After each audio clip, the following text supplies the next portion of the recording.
Okay, so the next one I'm going to read is called Dear Blank, and this is a true story about the best but also craziest therapy that I ever had. And I promise that every word of this is true, so if you want the name of the therapist afterwards, just hit me up. Dear, my therapist told me to picture you as a scorpion in a guided meditation in which she had me imagine, in an extremely visceral way, crushing you to death under my foot until you were nothing but shit and dust. Now, I know what you're thinking. Surely a real therapist would never suggest such a thing. But to be totally honest with you, she is somewhat unconventional in her methods, and only the week before this, she had asked me to imagine finding a grave and looking down to see your lifeless body in the deep and open dirt. The knowledge of your death giving me back my own breath, which I'd been holding all these months. Terrified, I could see you on every corner, your dark hair swinging behind you, in front of me, a kind of ponytail PTSD. I wish I was joking. Anyway, back to you as a scorpion. Did you know that they're thought to be viciously venomous for no reason at all?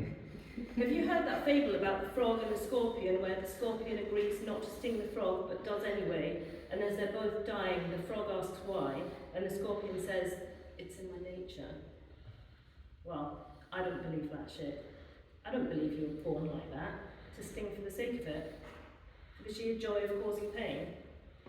But it doesn't matter, because you are that now, and you should be approached with extreme caution and protective clothing, if at all. And I learned the hard way that anyone who would keep a scorpion for a pet is a fool. There's an urban myth that if you light a circle of fire around a scorpion, it'll sting itself to death horribly, rather than be burned horribly. For a long time I thought about how I could set your world on fire, trap you in a prison with only your own poison for company, glass walls and spotlights for all to see who you really are. I texted your name so often that my phone still wants to gift it to me in autocorrect whenever I type the first 3 letters. But this is progress, because for a while just the E would do it. And one day I hope I can look at your name in black and white, or even meet someone else with it, and not hate them on sight. And though today is not that day, I know it must be coming. I don't think of you so much now, and I wear a scorpion earring.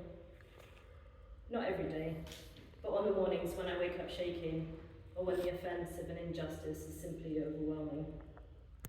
It helps remind me it's okay if a battle is too bloody to fight, and self-care sometimes means you don't get to win, even when you're right. And the day I grew up is the day I understood that the sun shines just the same on evil and good.